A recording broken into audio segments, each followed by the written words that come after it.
Иакове. 오늘 우리가 성경 그 32장 이렇게 읽었는데 그 앞에 배경이 어떤 내용이냐 하면 오늘 배경을 좀 설명하도록 하겠습니다. В 32 главе 네.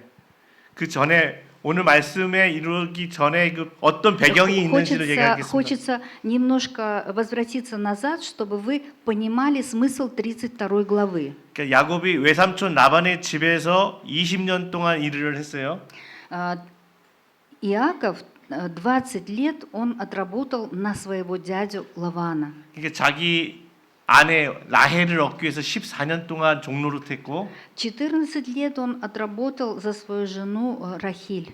그다음에 돈을 벌기 위해서 6년간 삼촌 밑에서 일을 했어요.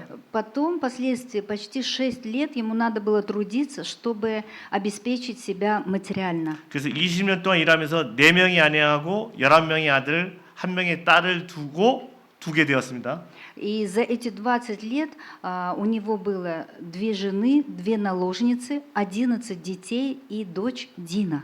그리고 그래서 이제 자기 고향인 가나안으로 돌아오는 중에 형 에서가 400명의 군사를 데리고 와서 자기 죽인다고 불안에 떨고 있었습니다. И когда он получил призыв возвратиться в Ханаан на свою родину, он услышал, что брат Исав направил к нему навстречу 400 воинов.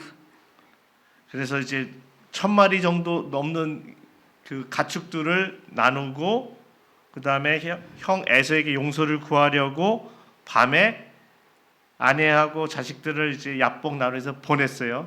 И, конечно, Иаков испытывал сильный страх, поэтому он находился в больших переживаниях, и под этими переживаниями он решил половину своего хозяйства, семьи, имущества разделить и перевести через Иавок. 그래서 야곱이 이 야복강 앞에 딱 서 있는 게 지금까지 오늘 읽은 내용의 배경이에요. И когда Иаков встал возле Иавока, перед тем, как перейти его, вот на этом мы остановимся и углубимся, почему же он засомневался и остановился. 그림 좀 하나 보여주세요. А можно показать картину нам?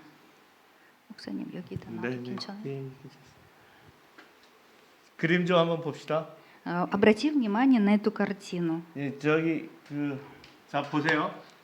오늘 지금 이 설명한 거 그림을 보면서 잠깐 다시 요약할게요. Как бы представляя картину, мы посмотрим на эту карту.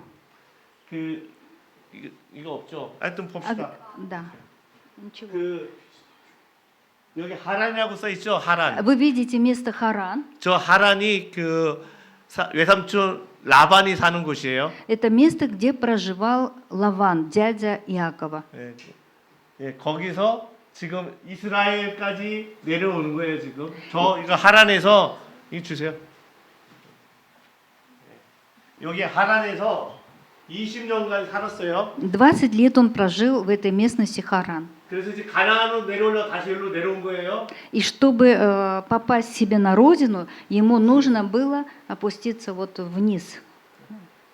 다음 거 주세요, 다음 거. Следующий карт. 여기 보이죠? 여기 하란에서 여기까지 와서 지금 야곱이 여기가 이스라엘인데 В нижней части карты мы видим это место, где Израиль сам. 여기가 이스라엘이에요. Да.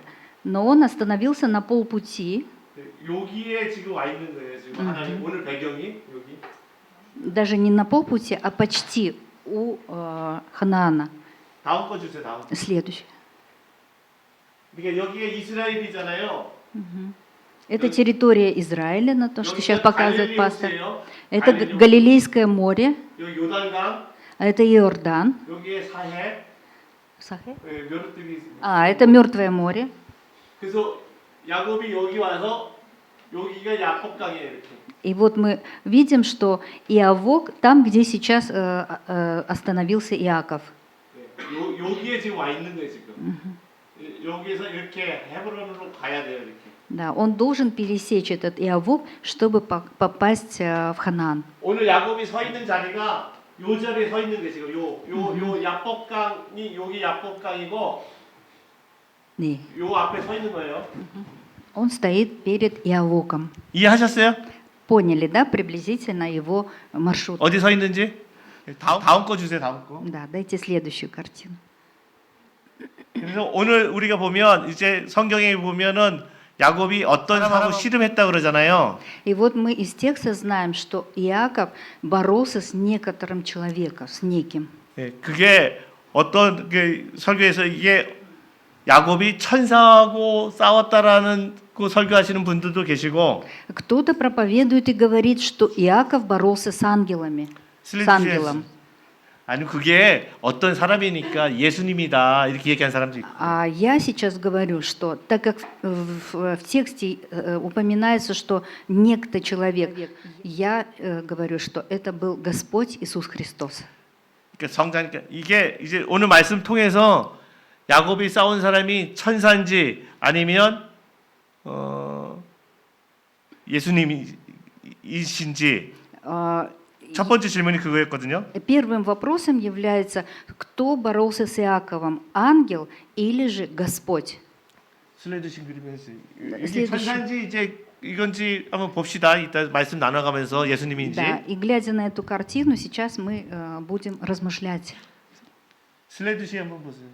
이거 틀어주세요. 여기가 어디냐면 야복나루, 야복강이에요. 지금 이스라엘 현재에 지금 흐르는 그 야복강이 실제로 이게 엊그저께 그 인터넷인데 실제로 저도 그 이스라엘 갔을 때 실제로 저 야복강이 있거든요. Сейчас то, что вы видите на видео, это в реальности река Иавок, но она как брод, ее можно пройти пешком. 리가가 아니에요. Да, она не глубока, она не глубока. 그냥 걸어서 건너갈 수 있는 폭이고 깊이에요. Глубина ее позволяет пройти пешком. 여기가 야복 브로트. Брод 야복 브로트죠. Иавок. 네, 한번 더 볼까요? 한번. Еще раз покажите. 이게 지금 넓게 해서 그런데 실제로 굉장히 좁아요. На 짧고 видео кажется, 좁아요. что она очень широкая, эта река, но на самом деле она не настолько широка, и человеку возможно пройти. 나중에 이스라엘 성지순례 가시면 뭐 요단강도 보시고 야복강도 보실 텐데 한번 보세요. 그렇게 넓고 크지 않습니다. Запоминайте, и когда-нибудь у нас будет возможность поехать в миссионерскую поездку в Израиль, и мы обязательно увидим это своими глазами. Аминь. 네, 그날이 속히 올 것입니다. Да, я надеюсь, что этот день настанет. 그래서 이제 그런 배경 속에서 지금 야복강도 있고 다 한번 보시고 이런 배경 속에서 오늘 주께서 이 성경 속에서 어떤 얘기를 하는지 한번 같이 나눠보도록 하겠습니다. И теперь мы увидели и карту, увидели саму реку, и теперь мы будем размышлять над текстом. 21절부터 23절인데요. 창세기 32장 21절부터 23절 함께 다시 한번 읽어보도록 하겠습니다. Давайте все вместе прочитаем 21 по 23 стих. 같이 읽을게요. 3, 2, 3. Шли дары.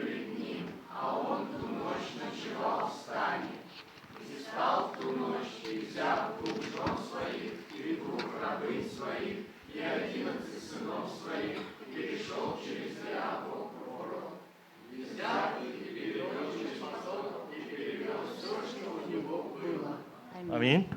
자, 오늘 저희 보면 야곱이 밤에 일어나 두 아내와 두 여종과 11아들을 데리고 야복 나루를 건넜다 이렇게 나와 있습니다. В тексте говорится, что ночью Иаков двух жен, половину своего имущества и 11 сыновей переправил через брод. 그런데 이거 22절에 보시면 밤에 일어나 이렇게 나와 있어요. В 22 стихе, да, встал в ту ночь. 여러분 한번 생각해 보세요. 밤은 자는 시간이에요. Задумайтесь, ночь – это время сна. 밤에 일어난다라는 것은 일반적인 얘기를 하고 있지 않습니다. То, что он встал ночью, в этом тоже есть смысл. 그러니까 하루 열심히 일하고 밤에는 자는 시간이지 밤에 일어나는 것은 뭔가 일이 일반적으로 일어나고 있는 일이 아니에요. Человек, когда много трудится, он ночью спит крепким сном, а не может так полночи спать, полночи не спать. 근데 여기서 야곱이 밤에 일어나서 어떻게 할지 뭐 인생에 많은 고민들을 하고 있습니다. А Иаков, проснувшись ночью, не мог спать, потому что его одолевали беспокойство, переживания. 밤에 잠을 못 이루고 있으면 별의별 생각들을 많이 하게 돼요. И когда человек не спит ночью, то очень разного характера мысли занимает наш разум. 그래서 아마 야곱은 밤에 일어나서 그 20년 동안 자기가 이제 요 강 건너면은 이제 아버지 있는 고향집으로 돌아가는 거잖아요. Наверное, Иаков, размышляя ночью, вся жизнь в 20 лет, она, наверное, у него промелькнула перед глазами. Ведь если он перейдет Иавок, то практически он будет на территории своей родины, там, где был его отец. 그래서 한 20년 동안 고향을 떠나서 살았으니까 야곱이 И 20 лет он прожил вдали от родины. 이제 별의별 생각이 다 들었을 거예요. И, наверное, разные мысли были у него в голове. 근데 저길 건너면 자기가 속인 그 형 에서가 자기 죽이다고 400명 데리고 지금 대기하고 있어요, 이렇게. И он больше всего переживал за то, что на той стороне живет его брат Исав, который испытывал к нему обиду и ненависть. И, естественно, Иаков был в страхе. 왜 그 야곱이 두렵고 왜 잠을 못 이루고 밤에 일어나고 있냐면 이 강 건너면 자기 형이 자기 죽인다고 대기하고 기다리고 있어요. 죽을지 모르는 것 때문에 불안하고 답답한 거예요. И почему у Иакова был страх? Да потому что у него было в жизни, ради чего Исав готов был убить даже Иакова. И, 그래서 여기 конечно, он был в 여기 страхе. 7절에 보면 두렵고 답답하여 이렇게 기록하고 있습니다. 7절에 시즈모니의 스짓이 7절 한번 봐주세요. Покажите 32장 7절. 32 главе 7 стих. 32장 7절 한번 읽어볼게요. 3-4. Иаков очень испугался и смутился, и разделил людей, бывших с ним, и скот, мелкий и крупный, и верблюдов на 2 стана. 그러니까 야곱이 왜 심히 두렵고 답답하냐면 형이 자기 죽이려고 기다리고 있었으니까 죽을까봐 두렵고 답답한 거예요. 그러니까 자기의 가축도 다 뺏기고 죽을까봐 두렵고 답답해서 밤에 이렇게 있는 겁니다. И Иаков из-за того, что испытывал страх перед смертью, ему пришла такая мысль разделить все на 2 части и отправить половину впереди себя. 그런데 야곱은 여기에 누구랑 같이 있는 게 아니고 혼자 남아 있는 겁니다. И в этот период, в этот момент Иаков находился совсем один, никого практически рядом не было. 그러니까 아내와 자식과 가축들은 이미 다 보냈고 앞으로 보냈고. Он отправил за Иавок свою семью, своих жен, имущество. 근데 자기는 이제 혼자 남아 있는 거예요.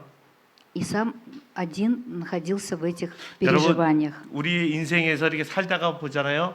어렵고 힘든 일이 자기한테 딱 닥치면 누구도 도와주지 않고 혼자 남게 돼 있습니다. Наверное, вы тоже заметили, что когда в жизни наступают какие-то трудности, кризисы, испытания, то, как правило, почему-то в этот период человек остается один. 평상시에 그렇게 친하고 자기를 다 도와줄 것 같은 친구나 부모나 아내도 없이 혼자 남게 돼 있어요. И почему-то так случается, что когда наступают трудные времена, то и друзья, и родственники, которые были когда-то очень рядом, близки, почему-то их не оказывается рядом.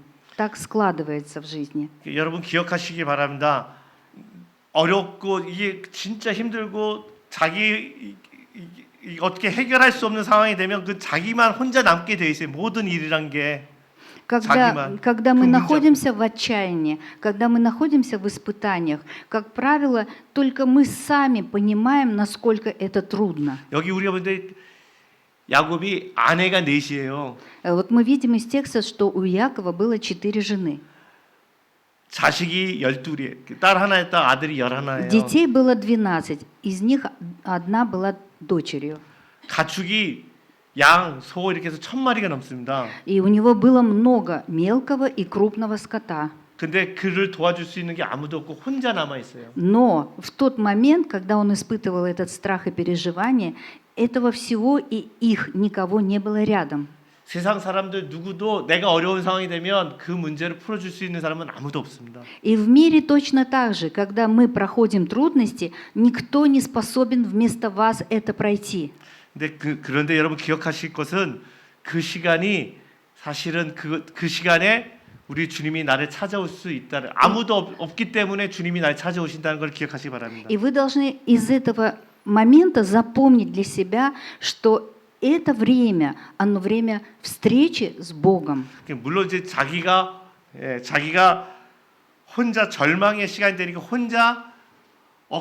혼자만 있게 되면 그때 주님을 생각하게 되고 또한 주님이 찾아오게 되는 그 시간이 있는 거예요. И время, когда мы находимся в отчаянии, когда мы находимся в испытаниях, это действительно большой шанс вспомнить о Боге и обратиться к Нему.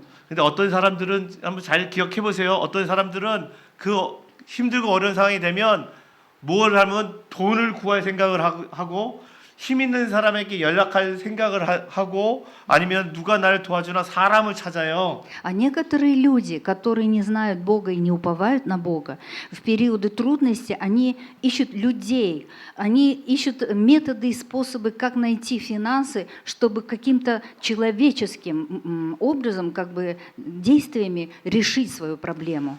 그때는 그게 해결이 안 돼요. 그게. Но это не решение проблемы. 그때는 혼자 조용히 어렵고 힘들수록 조용히 혼자만의 시간을 갖고 하나님을 찾는 것 그것이 가장 빠른 문제 해결의 열쇠입니다.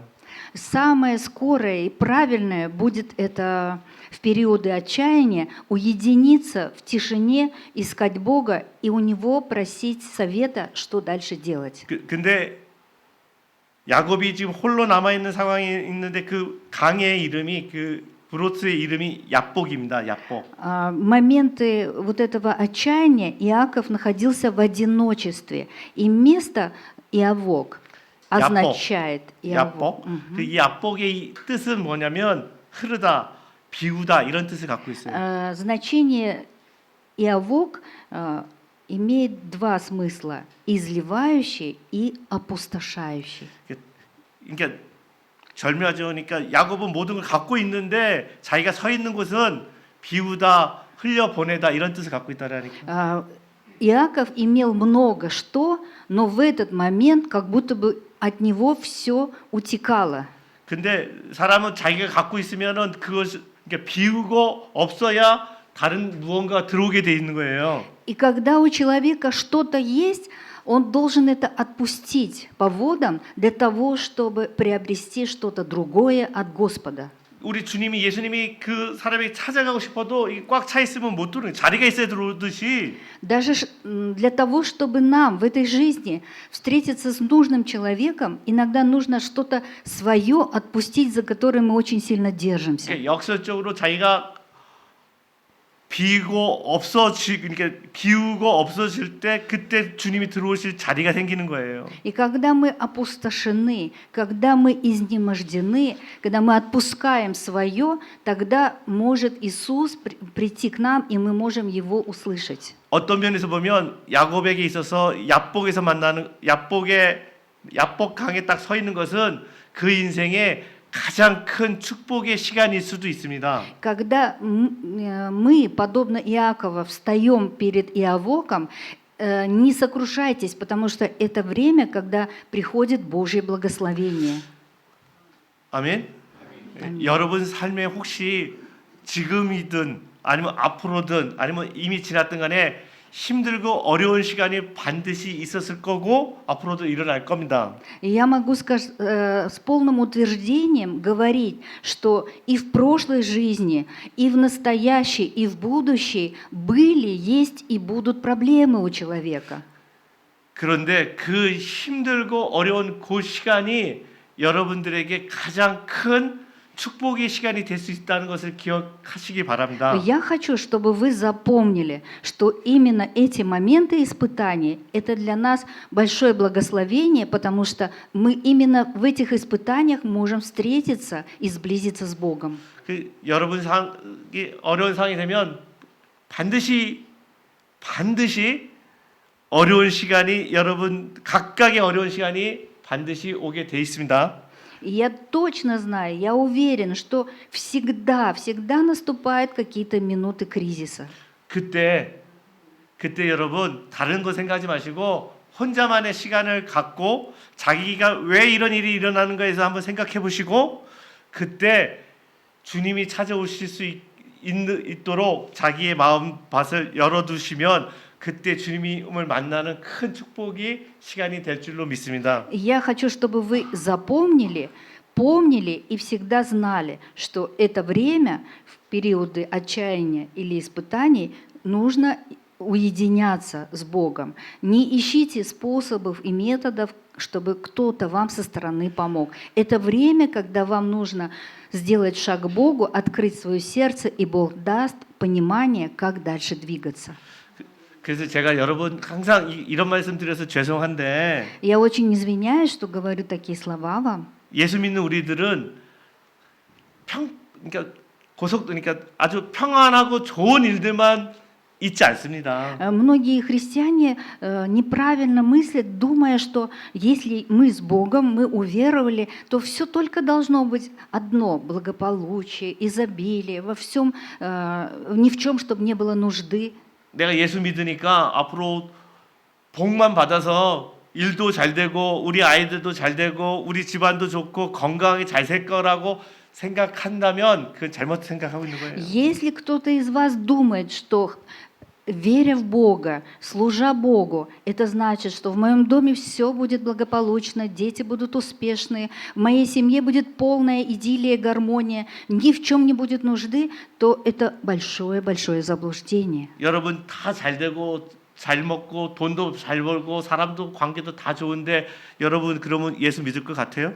Как вы думаете, если бы у вас все это было бы, хорошие отношения с людьми, дети успешны в учебе, в трудах, вы ни в чем не нуждаетесь, и даже несмотря там на возраст, вы бы в этот момент искали Бога? 여러분들 뭔가 부족하고 불안하고 뭐 있으니까 지금 은혜로 예수를 믿고 있는 거예요, 지금. Только потому, что есть в вашей жизни в чем-то нужда, только потому, что есть какие-то страхи, поэтому вы ходите верою, ожидая, что Бог изольет на вас благодать. 그래서 제가 지금 여기 있는 것 자체가 이 상황이 이렇게 된 게 그게 하나님의 은혜인 줄을 여러분 기억하시기 바랍니다. И вы должны помнить, что если наступил момент испытаний, помните, что это время Божьей благодати. 제가 이 설교 준비하면서 우리는 제가 이제 아내하고도 이렇게 있는데 오늘 우리 아내가 박성교사가 오늘 교회 못 왔어요. Когда я готовился к проповеди, я тоже размышлял о нашей жизни с супругой. И сегодня супруга моя не смогла прийти на служение. 어저께 우리 저녁 먹을 때까지도 건강하고 아무 이상이 없었어요. До вчерашнего вечера, до ужина, все было прекрасно, даже ничего не предвещало. 새벽에 그러니까 새벽 1시 정도 지나면서 갑자기 아내가 배가 아파갖고 잠을 못 이룰 정도로 뭐 화장실을 왔다 갔다 하고 배가 힘들어갖고 너무 힘들어 고통스러워갖고 약도 없이 막 그랬어요. После часа ночи началась проблема. У нее резко заболел живот.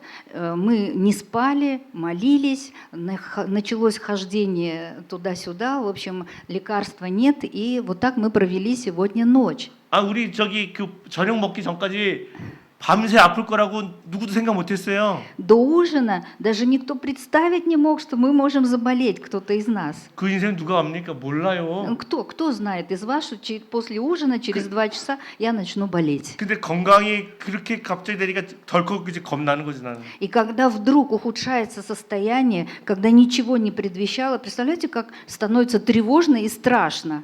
아내 이거 잘못되면 이거 어떡하지 이거. Я задумался, а вдруг что-то с ней, серьезное, что же мне делать? 그래서 그냥 밤새도록 아내 화장실을 몇 번을 새벽 1시부터 아침 8시까지 한숨도 못 자고 왔다 갔다 하면서 배만 아파갖고 뒹굴고 막 И 그랬어요. вся ночь после часа она прошла вот до 7 утра вхождение в туалет, и, в общем, и я не спал, она не спала, и у меня тоже внутренне очень было некомфортно. 제가 아침에 그 지하철 타고 여기 오면서 사람이 건강하거나 이게 아무 일 없이 이게 잘 지내는 것 그 자체가 은혜구나 이런 생각을 좀 했습니다. И когда я ехал в метро, я размышлял, вот в моменты, когда ничего не болит, пусть даже не так у нас много чего-то в жизни, но оказывается, это такое благословение. 아내가 그 어저께 토요일 날 이렇게 저녁에 뭐 이렇게 아이들 가르칠 거 준비하고 막 이렇게 얘기하면서 당연히 오늘 아침에 일어나면 우리 교회 와서 예배드리고 뭐 할 거라 다 계획하고 생각했다니까. В субботу она усердно готовилась весь день к занятиям воскресным, и в мыслях даже не было того, что а вдруг я не смогу пойти на служение. 인생이 내 뜻대로 되는 게 아니에요. И жизнь наша, она не строится только лишь на наших желаниях и на наших планах. 우리는 지금 오늘 제가 지금 간단하게 건강 때문에 얘기했지만 누구는 이게 사업하는 사람은 돈 문제 때문에 그럴 수 있겠고 Сейчас мы вскользь как бы затронули тему здоровья, а ведь у некоторых людей они точно так же мыслят о своем деле, о своем бизнесе, что все непоколебимо, потому что это все думают, что зависит все от него. 어떤 분은 자기 자식 때문에 또 그럴 수 있겠고 А кто-то очень сильно уповает на своих детей, гордится своими детьми, думая, что мои дети преуспевают и все у них будет благополучно. 인생은 다 그렇게 하면서 지나간다는 게 제가 이제 생각하는 부분입니다. Но жизнь, она нам показывает, что происходят такие неожиданные перепады, то высоты, то низины. 근데 그때 예수 믿는 사람하고 예수 믿지 않는 사람의 차이점이 뭐냐면 Но помните, разница в таких ситуациях между верующим человеком и неверующим. 우리는 그때 예수 믿는 사람은 예수님에게 그 기도한다는 게 예수 믿지 않는 사람하고 다른 부분들입니다. Разница в том, что верующий человек в такие периоды, он уповает на Господа и больше молится Господу. 우리가 무슨 일 있을 때 예수님에게 기도할 수 있다는 거 하나만으로도 엄청난 우리는 은혜를 받고 우리에겐 축복인지를 기억하시기 바랍니다. И вы должны знать и ценить, что иметь возможность молиться самому Господу – это огромная привилегия и благословение. 아멘. 자, 말씀 한 절 읽어볼게요. 24절이요. 32장 24절. 드바차 슈트베르티스지히. Давайте обратим внимание на 24 стих. 한번 읽어보도록 하겠습니다. 3, 2, 3. «И остался Иаков один, и боролся некто с ним до появления зари». 24절이죠. 네. 여기 우리 보면 이제 네크토라고 돼 있죠. 이렇게 어떤 사람. Вот в стихе 24 некто с большой буквы. 여러분들 이게 24절에 보면 이 구절에 주어가 누구일 것 같아요? 어떤 사람이 주어일 것 같아요? 아니면 야곱이 주어일 것 같아요? Как вы думаете, инициатором вот этой борьбы был Иаков или некто? 누굴 것 같아요? 네크토. Некто. 어떤 사람이 주어예요? Некто. 어떤 Какой-то 사람이 человек. 야곱과 씨름하였더라 이렇게 나와 있어요. И здесь написано в тексте, что некто начал борьбу с Иаковом. 그러니까 야곱이 어떤 사람하고 씨름한 게 아니고 Это не то, что 어떤 Иаков, 사람이 야곱과 씨름했다니까. это не Иаков начал борьбу с каким-то человеком, а Бог боролся с ним. 그러니까 누가 주체적으로 이 일을 했냐는 거예요. 야곱이 이걸 어떤 사람을 붙잡고 씨름을 한 게 아니고 어떤 사람이 야곱을 붙잡고 씨름했다고요. Да, еще раз, в этом стихе говорится о том, что некто, он боролся с Иаковом.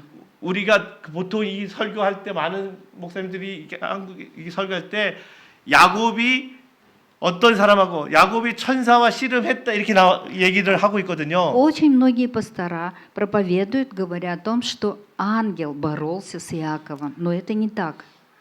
야곱이 이게 붙잡고 씨름한 게 아니고 어떤 사람이 야곱을 붙잡고 씨름한 거예요. 내용이.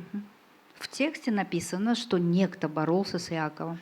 여기서의 제가 여러분하고 야곱한테 같이 설교 중에 하고 싶은 얘기는 뭐냐면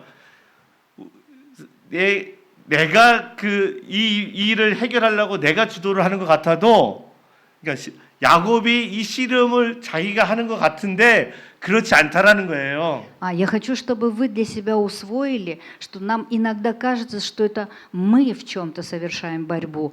И, может быть, Иаков тоже думал, что это он боролся, но на самом деле это Господь боролся с человеком. Иногда Господь с нами борется. 이 씨름은 하나님이 주도권을 갖고서 야곱하고 하고 있다는 걸 기억하시기 바랍니다. Помните, что вот эта схватка, она началась, потому что некто захотел бороться с Иаковом. 그 싸움에서 야곱이 어떻게든지 이겨보려고 막 온통 이렇게 힘을 쓰고 막 싸우고 있는 것이 지금 이 장면인 거예요. И в этом тексте мы видим, что Иаков очень сильно боролся, не хотел проиграть, и борьба была очень и сильной. 그러면서 날이 새도록 밤새도록 이걸 했다는 И 소리예요. здесь написано, что всю ночь до самого рассвета. 그러니까 제가 옛날에 한 30년 전에 30대 때 이렇게 그 굉장히 힘들고 어려운 일이 있어서 기도원을 한번 갔어요. 밤새도록 그 철야기도. 3 года назад у меня был очень трудный период в жизни, и я поехал на Кидеон. Это молитвенная гора. 그러니까 3년 전이 아니고 А, 30년 전에. 30 лет назад.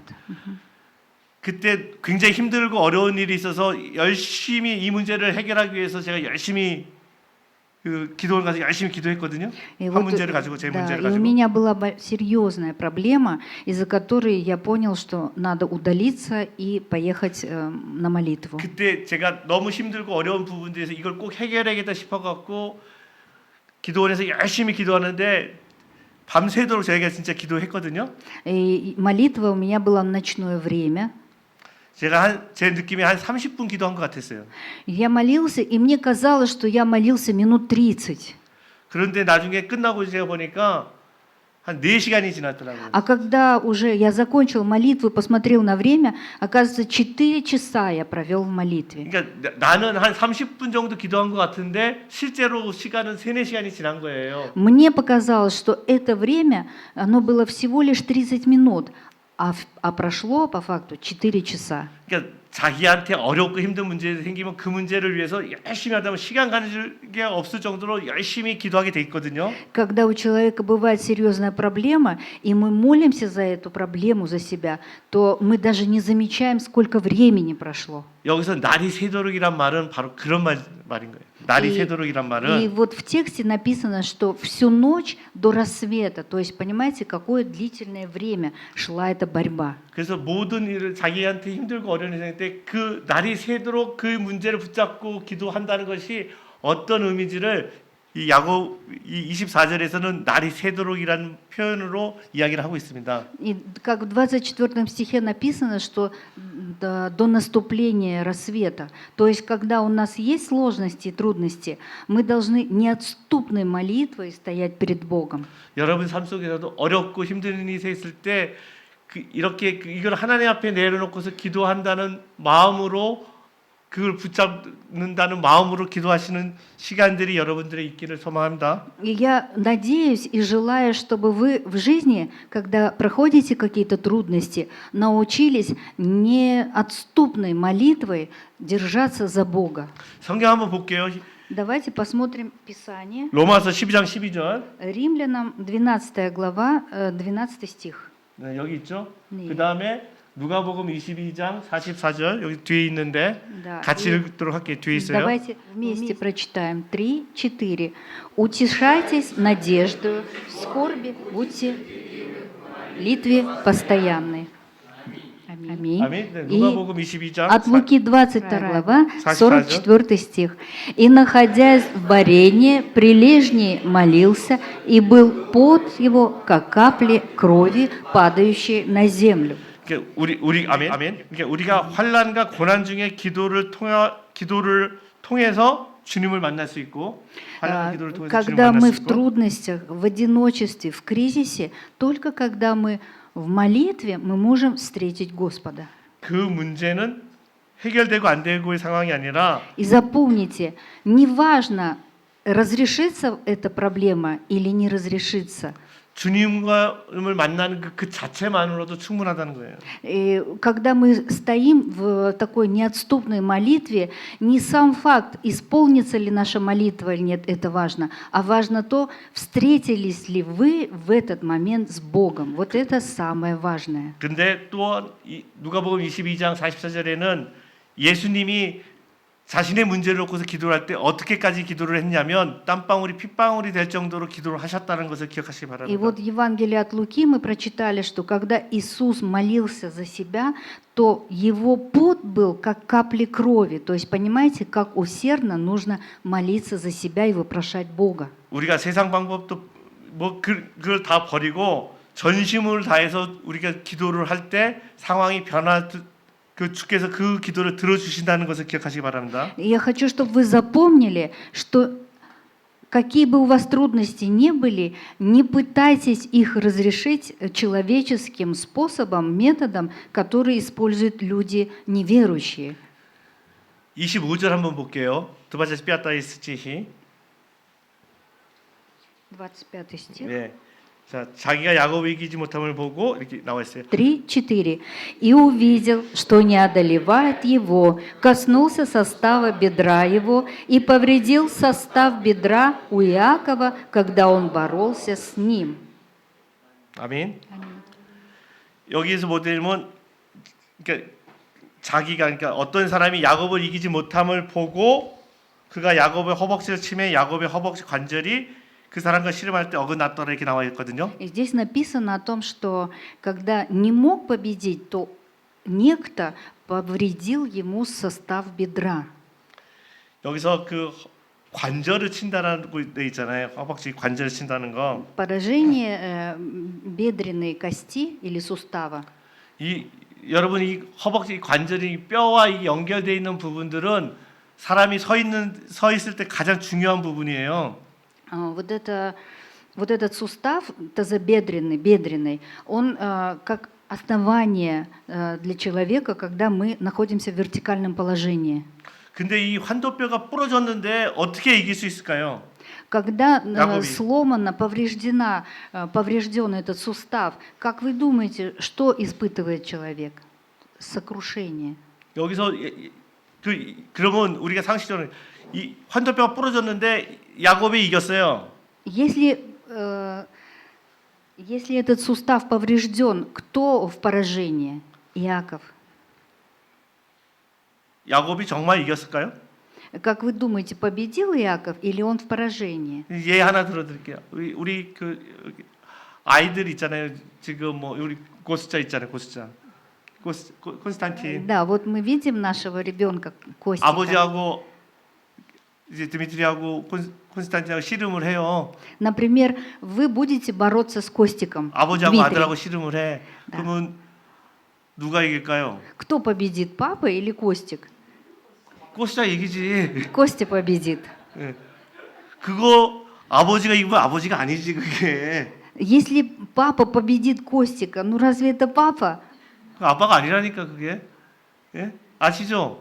Вы понимаете, да, о чем говорит слово? 고스자가 힘이 있어서 아빠를 이기는 게 아니라고. Костя победит папу не потому, что у него силы больше. 아버지가 사랑하니까 애를 이기는 거지. А почему папа уступает ребенку? Потому что любит его. 근데 다른 집 애가 와서 하면은 걔가 이길 수 있을까요? 다른 집 애가 우리 드미트리하고 씨름하면은 한 번은 져줄 수는 있지만 진짜 뭐 중요한 게 걸리면 А если, 누가 이겨요? например, у Дмитрия произойдет ситуация где-то в другом месте с другими людьми, но, может быть, он один раз как бы уступит, но потом он все равно по справедливости начнет отстаивать свою правоту. 야곱이 자기가 그러니까 우리 여기서 그 사람이 야곱을 이기지 못함을 보고 그래서 야곱이 이겼다는 게 아니고 하나님이 야곱에게 져준 거죠. Бог не сокрушил до конца Иакова не потому, что у Бога не было силы, а потому что Бог просто ему как бы поддался, уступил ему. 왜냐하면 아버지하고 아들이니까. Потому что это отношение Бога Отца со своим Сыном. 성경 한 구절 볼게요. 마태복음 7장. 마태복음 7장 9절에서 11절. Матвея, Следующий. 7 глава. 예. 9절, 10절, 11절이거든요. Давайте прочитаем 3-4. «Если между вами такой человек, который, когда сын его попросит у него хлеба, подал бы ему камень, и когда попросит рыбы, подал бы ему змею. Если вы, будучи злы, умеете даяние давать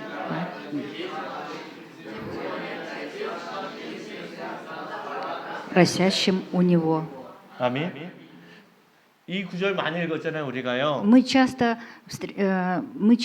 читали это местописание.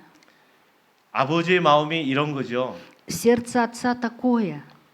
그러니까 우리가 육신의 아버지도 아들을 위해서 좋은 거 다 주는데 Если и плотской, по плоти Отец, по крови для своего ребенка, Он желает дать самое лучшее. 하늘에 있는 하나님이 우리에게 어떨까 동일한 예를 이 아들에게 얘기를 하고 있는 거죠, 성경에서. И почему мы к этому месту Писания сейчас обратились? Это для того, чтобы вы понимали, что если по плоти Отец, по крови своей даст самое лучшее своему ребенку, так неужели Отец Небесный нам даст худшее что-то? 그래서 한번 이 생각했어요. 그 사람이 야곱을 이기지 못하는데 왜 허벅지 관절을 쳤을까요? Когда была эта схватка, почему Господь коснулся именно бедра? 사람은 자기가 중요하고 귀하다고 그걸 붙잡고 있으면 절대로 하나님을 붙잡지 않습니다. Если у человека есть что-то такое очень ценное, за что он крепко держится, что становится во главе его жизни и его принципов, вот это именно убирает из жизни человека Бог. 사람은 자기에게 뭐 믿을 만한 구석, 돈, 명예, 돈, 권력, 뭐 인맥 이런 게 있으면 하나님에게 그걸 해결하려고 하지 않고 자기가 그것으로 해결하려고 생각을 해요.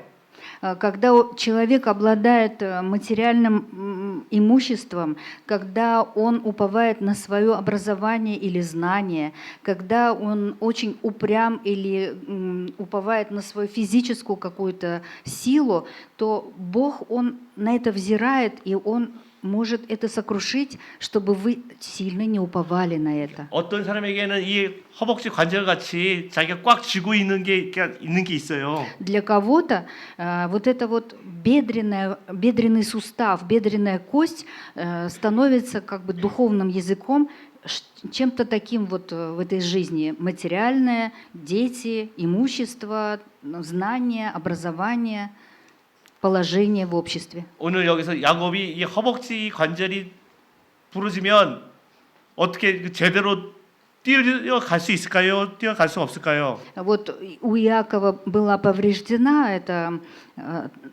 этот сустав был поврежден. Как он может теперь прыгнуть? Он может легко передвигаться?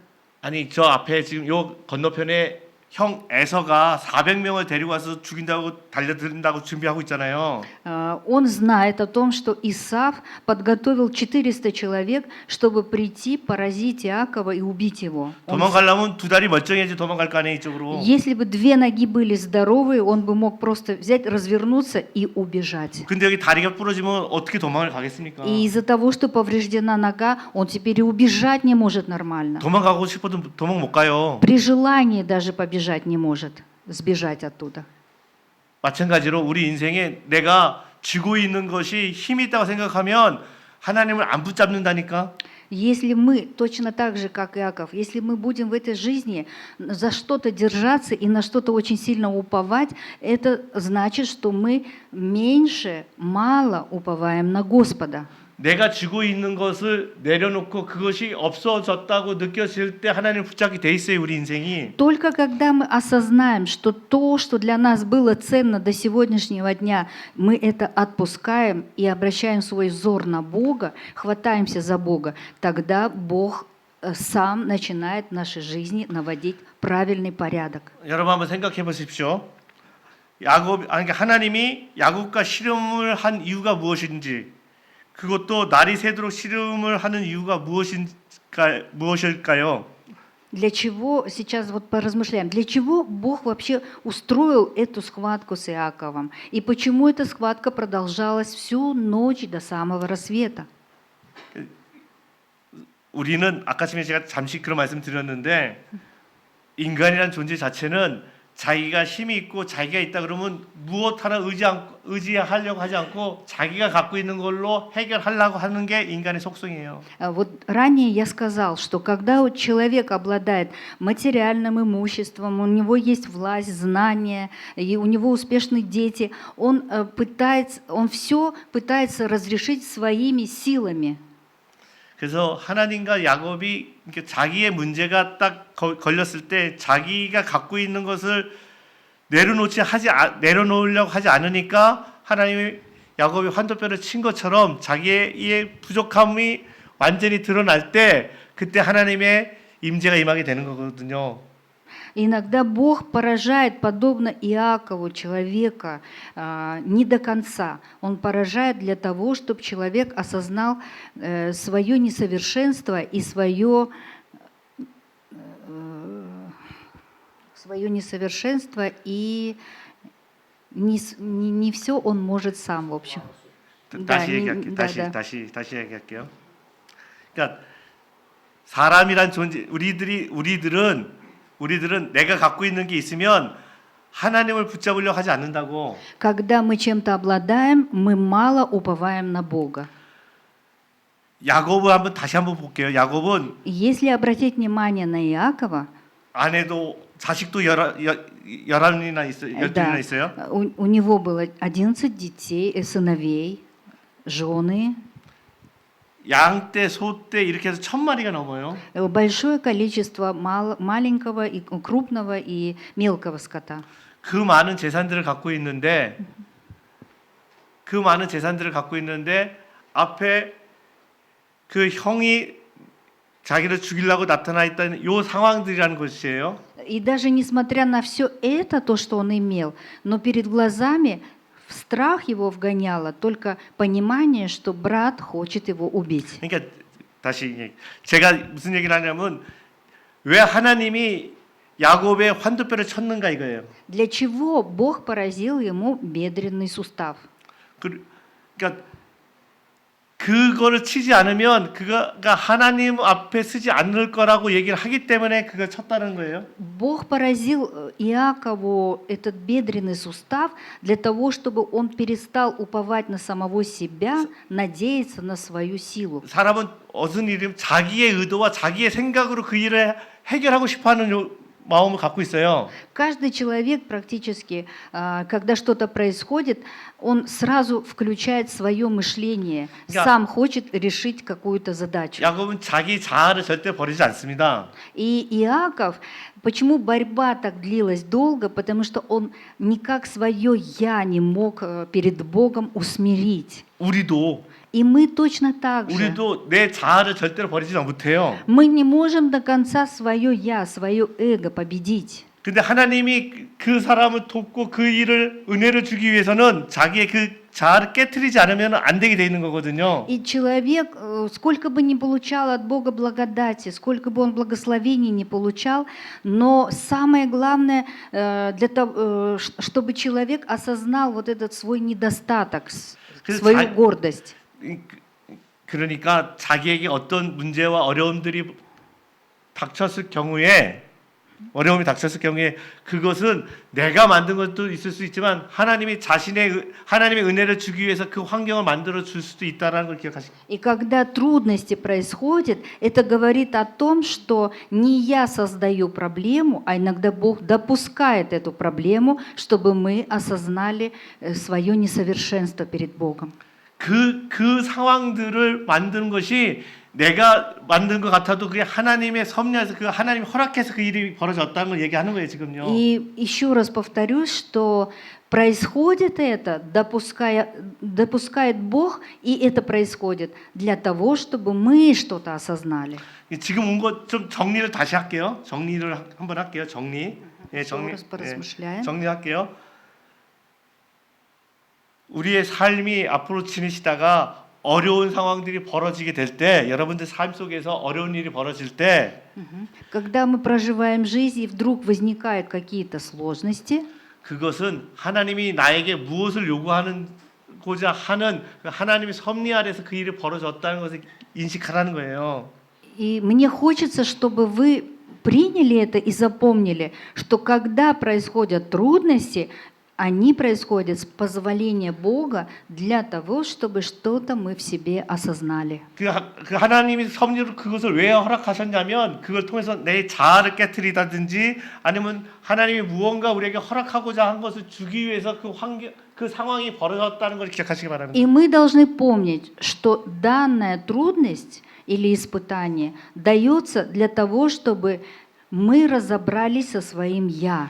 야곱의 상황이 그 상황이 우리에게도 동일하게 벌어진다는 것을 이야기하는 거예요. 성경은. То, что произошло с Иаковом, это и с нами происходит.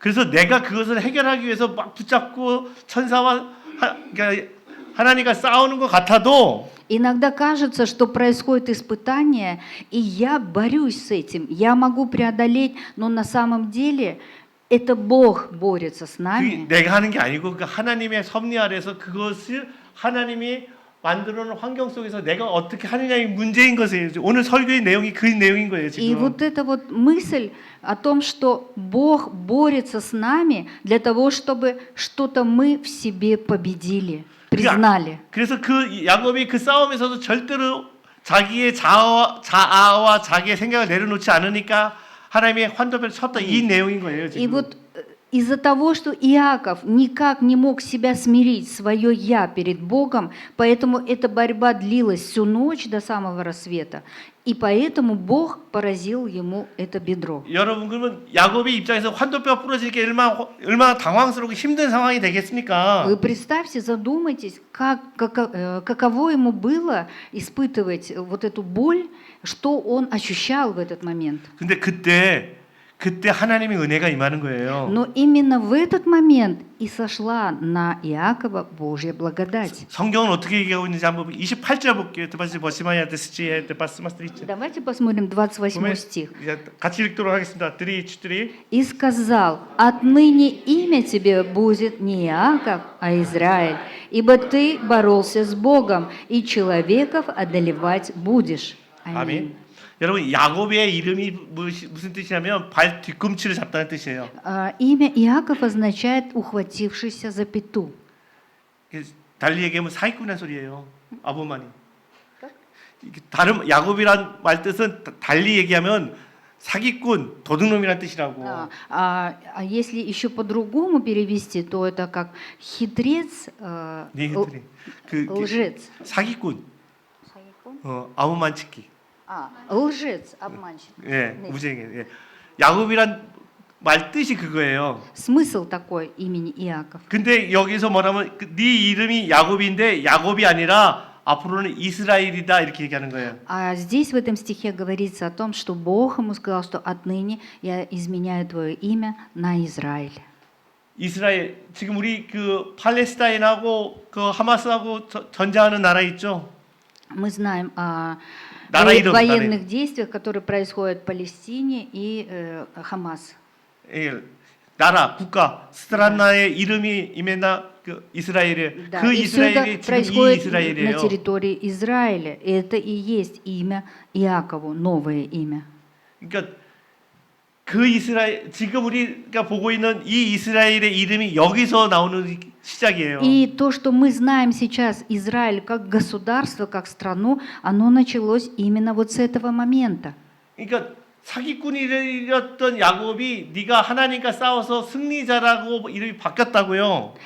И этот обманщик Иаков, с которым Бог боролся, Бог признает его и дает ему новое имя. 이 이스라엘이란 이 이름으로 시작해서 여기서부터 시작해서 성경에 나오는 모든 그 이스라엘이나 그 다음에 야곱이나 이 부분들이 다 여기서 시작을 하고 있습니다. И все последствия события, которые происходят в Библии на территории Израиля, они начинаются именно вот с этого места. 그러니까 야곱이 이스라엘이 됐으니까 고린도후서 5장 17에는 이전 것은 지나갔으니 보라 새 것이 됐다. 새 것이 됐다 그러고 있거든요. И если взглянуть на это место Писания, то мы можем, 2 Коринфянам 5 глава, есть такие слова: «Старое прошло, теперь все новое». 여기 있죠. Ага. Итак, 야곱이 이스라엘에게 이전 것은 지나가서 새 것이 됐다라는 것을 성경은 이렇게 얘기하고 있어요. 이전 것은 지나 한번 읽어볼게요. давайте прочитаем. Итак, кто во Христе, тот новая тварь, древнее прошло, теперь все новое. 아멘. 아멘. 그러면 이제 야곱에 대해서 성경은 어떻게 기록하고 있는지 볼게요. 이게 창세기인데 출애굽기 3장 15절이요. Исход, 소도들이 3 глава, 15 стих, 3-4. «И сказал еще Бог Моисею, так скажи сынам Израилевым: Господь Бог отцов ваших, Бог Авраама, Бог Исаака и Бог Иакова, послал меня к вам. Вот имя мое навеки и памятование о мне из рода в род». 아멘. 여러분 환도뼈를 부러져 갖고 애가 걷지도 이렇게 뛰지도 못할 상태로 어려운 상황이 됐는데 그의 이름이 야곱에서 이스라엘로 바뀌었는데 어떻게 얘기하면 아브라함의 하나님, 이삭의 하나님, 야곱의 하나님이라고 나와 있어요. В тот момент, когда Бог поразил Иакова за бедренную кость, за сустав, в этот момент Он говорит ему, что «Я Бог Авраама, Исаака и Иакова, отныне ты называешься Израилем». 호세아서 12장 3절은 슬레드 Осия, Осия 여기 있어요. 12장 3절. 12 глава, 3 стих. 3-4. «Еще в чреве матери запинал он брата своего и возмужам боролся с Богом». 이사야서 43장 1절 읽어볼게요. Исайя 43 глава, 3-4. «Ныне же так говорит Господь, сотворивший тебя, Иаков, и устроивший тебя, Израиль. Не бойся, ибо я искупил тебя, назвал тебя по имени твоему, ты мой». Аминь. 여러분 우리에게 삶에 어려운 부분들이 있고 내가 환도뼈가 부러지는 고통을 당하게 됐는데 내 이름이 이스라엘로 바뀐다니까요. Несмотря на то, что Иаков сокрушен, побежден, Богом поражен, но в этот момент Бог ему дает новое имя.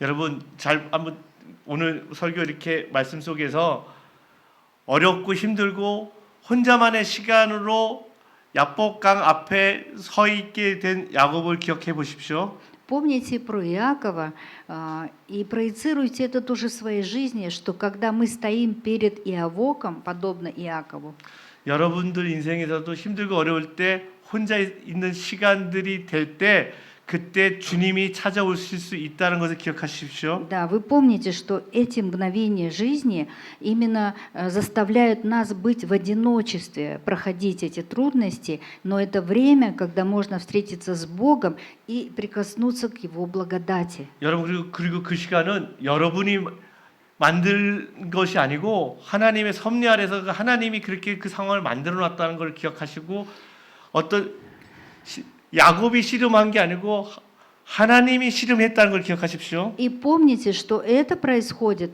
по изволению Бога. Это Бог создает такие ситуации, и это Бог борется с вами, чтобы победить ваше «я». 그래서 야곱이 환도뼈가 부러졌는데 그가 야곱에서 이스라엘로 이름이 바뀌었어요.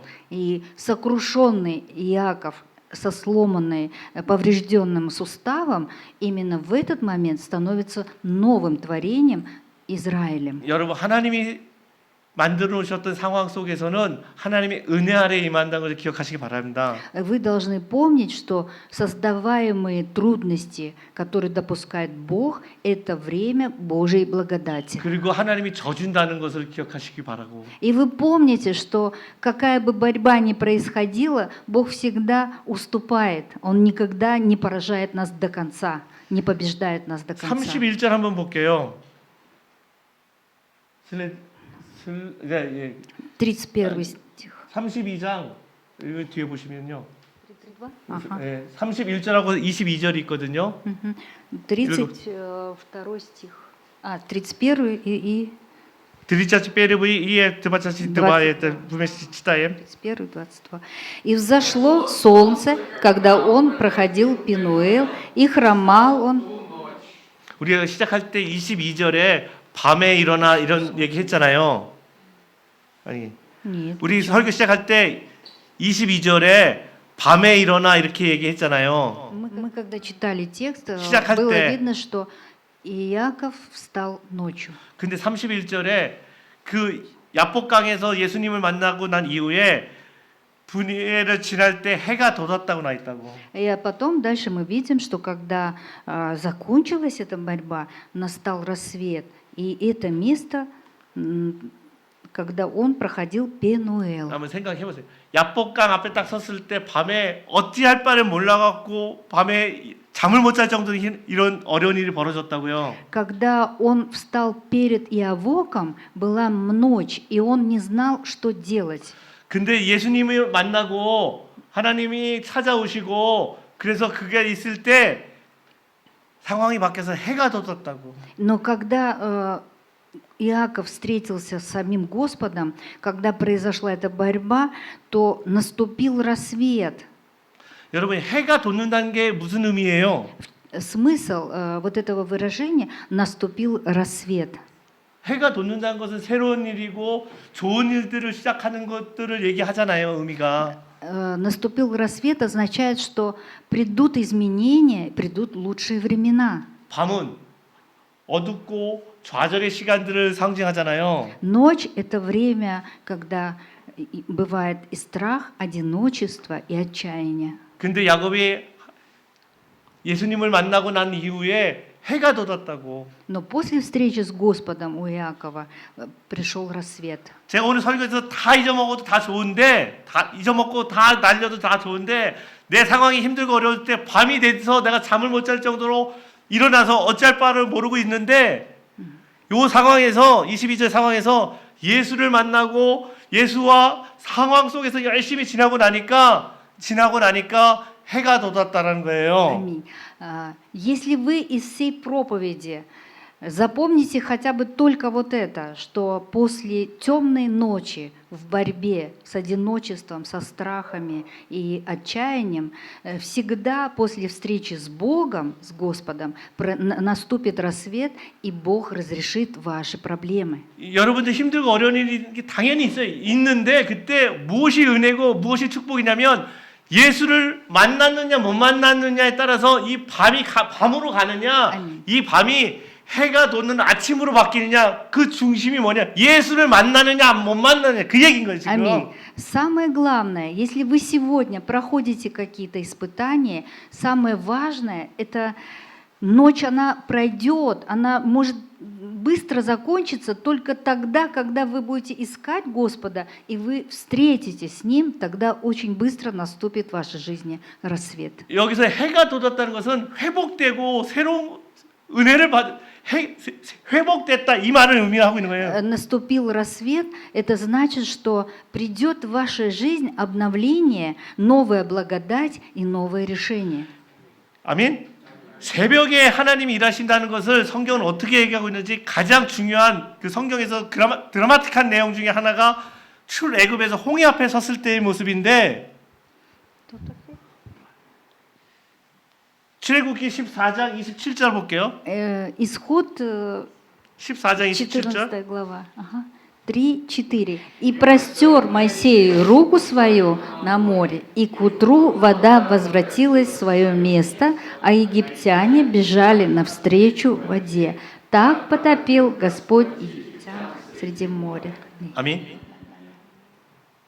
하나님이 일을 하실 때 어떻게 일하면 새벽에 아침에 일을 하신다는 거예요. 해가 돋을 때 일하신다고. Говорится о том, что действие Бога происходит ранним утром.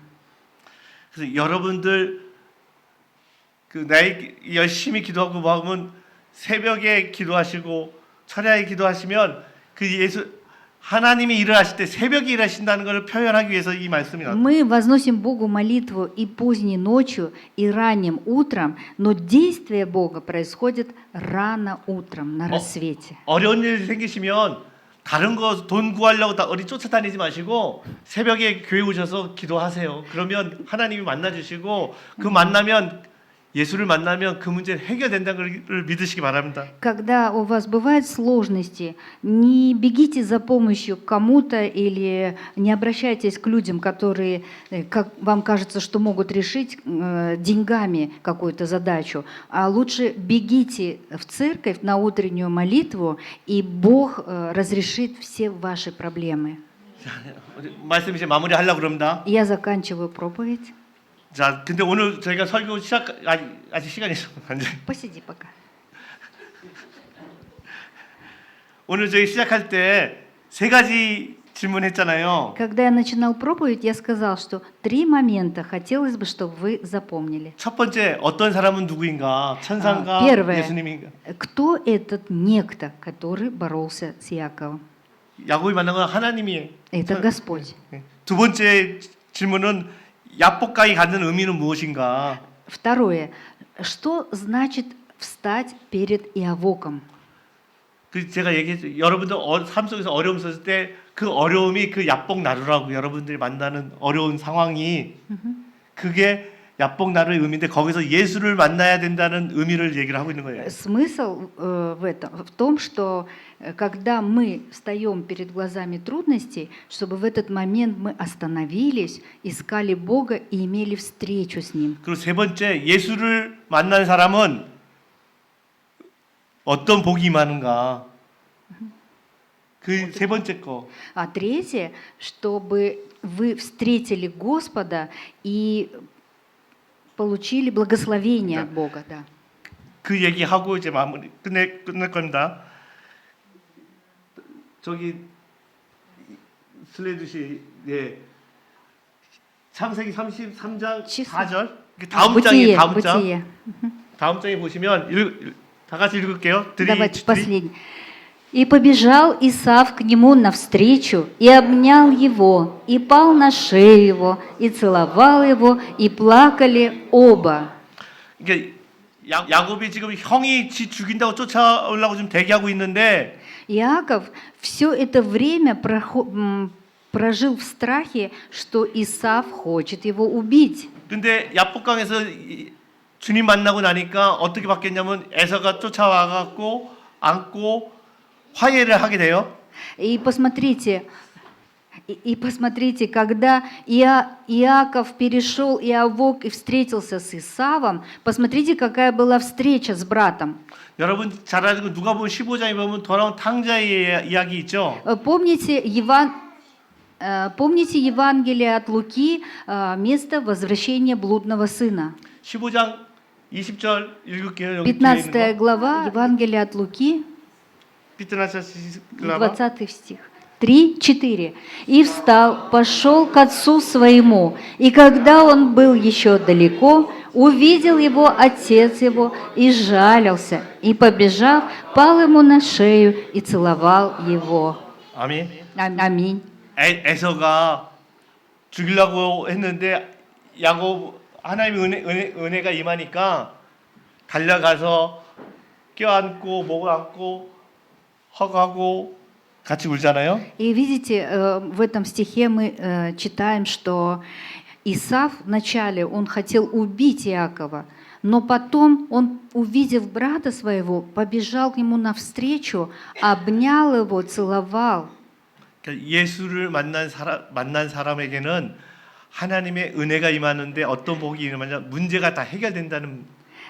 И через это хочется вам сказать, что человек, который ищет Господа, когда он имеет встречу с Иисусом Христом, Бог помогает ему обрести мир, лишает всяких страхов, и удивительным образом решается проблема. 그러니까 우리가 예수를 만나면 내 문제가 어려운 상황인데 그 상황에서 예수를 만나면 하나님의 은혜가 임하면 문제가 해결된다는 걸 지금 성경은 얘기하고 있습니다. И Библия говорит, встреча с Богом изливает на нас благодать, которая помогает на проблему посмотреть другими глазами.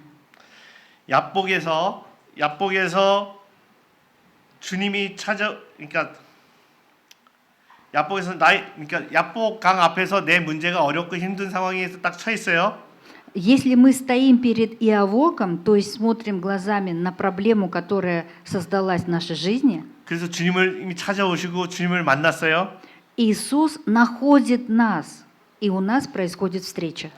그러면 그 밤이 지나고 해가 돋는다니까요. И этот период и есть темная ночь. 그래서 누구는 내가 열심히 기도하고 애쓰면은 하나님이 나에게 은혜 주신다, 이 문제가 해결된다 이렇게 생각을 해요. 기도를 열심히 하고 하나님을 찾고 그러면 은혜가 임한다, 그 문제가 해결된다 이 생각을 한다고요. 많은 사람들이. Многие люди думают, что если я буду усердно молиться, взывать к Богу, и Бог, я встречусь с Господом.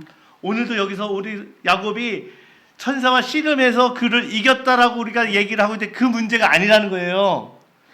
И сегодня из текста мы видим, что Господь боролся с Иаковом и поразил ему этот сустав, но это не проблема. 오늘 설교에 중요한 게 야곱이 씨름해갖고 그러니까 천사와 싸워서 이겼다. 우리가 어려운 일이 있으니까 기도하자. 이게 중요한 게 아니고. И даже не сам факт, что вот раз проблема случилась, я буду много молиться, и проблема разрешится. 제가 오늘 여러분들한테 드리고 싶은 설교의 중요한 이렇게 설교 한마디는 뭐냐면 그 어려운 상황인데 그 어려운 상황일수록 하나님이 찾아오셔갖고 나를 만나 주셨다라는 거, 그 하나님의 은혜가 오늘 설교의 중심이란 거예요. Самое главное, что хочу вам из этой проповеди еще раз как заключение сказать, что в проблеме не сам факт вот этого вот молитвенного времени, а именно важно, чтобы вы встретились с Богом в этот момент, в молитве, искали Бога, а не решение самой проблемы. 기도해서 열심히 기도해서 응답 받는 거 중요한데 그것보다 더 중요한 게 뭐냐면 Конечно, важно и ценно, чтобы по молитве решилась какая-то задача, которая у нас есть в жизни. Но помимо этого важнее 그 이유에 무엇이 있냐면 하나님이 나를 찾아오셨던 그 하나님의 은혜가 오늘 우리 설교의 중요한 부분이에요. 하고 싶은 얘기 그 얘기란 거예요. Над всем этим важнее, чтобы в этот момент вы действительно имели встречу с Богом и познали эту благодать, которую Бог изливает, находя нас. 여러분들 삶에 힘들고 어려운 상황들, 가정에서 남편하고 아내가 싸우고 애가 아프고 어려운 부분들 많이 있을 수 있는데 Есть много разных проблем в семьях, конфликты между супругами, между детьми, плохие отношения у родителей с детьми. Разного рода есть проблемы. 돈 문제로 어려운 부분이 있을 수 있는데 Финансовые трудности. 그때 먼저 기억할 것이 뭐냐면 그 상황 속에서 이 문제를 통해서 내가 예수를 만나면 하나님의 은혜가 임한다. Помните, что над всем этим намного ценнее и выше встреча с Богом, с Его благодатью. 아멘. 여러분 모든 삶 속에서 그 주님이 찾아오시고 그 주님을 만나시고 그래서 그 만남이 하나님의 은혜인 것을 깨닫는 여러분 되시기를 간절히 소망합니다. И я желаю, чтобы вы помнили, что самое главное, чтобы Бог нашел вас, а вы через это познали Божью благодать. А через познание Божьей благодати удивительным, сверхъестественным образом решаются наши задачи. 이 말씀 우리 따라하면서 마무리하도록 하겠습니다. 따라해 주세요. И заканчивая проповедь вот этими словами. 나의 삶 속에서 주님이 찾아오시는 그 은혜가 내 삶에도 하나님의 은혜가 임한다. Пусть встреча с Господом будет временем встречи познания благодати. 여러분 삶에 우리 모두의 삶에 하나님의 은혜가 임하는 우리의 인생은 하나님께 감사드립니다. И мы благодарны Богу за то, что в любых ситуациях на нас изливается Божья благодать, незаслуженная милость Бога. 기도하시겠습니다. Давайте помолимся. 하나님 감사합니다. Бог Отец, благодарим Тебя. 야복강에서 만나셨던 야곱이 만난 그 예수님이 우리의 삶에도 들어올 수 있게 되기를 간절히 소망합니다. Мы благодарны Тебе и желаем, чтобы Господь, который встретил Иакова возле Иавока, пусть и в нашей жизни мы встретим такого же Господа. 우리 인생에 주님이 찾아오실 그 은혜를 감사드립니다. И мы благодарны Тебе за благодать, которую Ты безмерно изливаешь на нас. 예수님의 이름으로 기도드렸습니다. Во имя Иисуса Христа. Аминь. 돌아가시.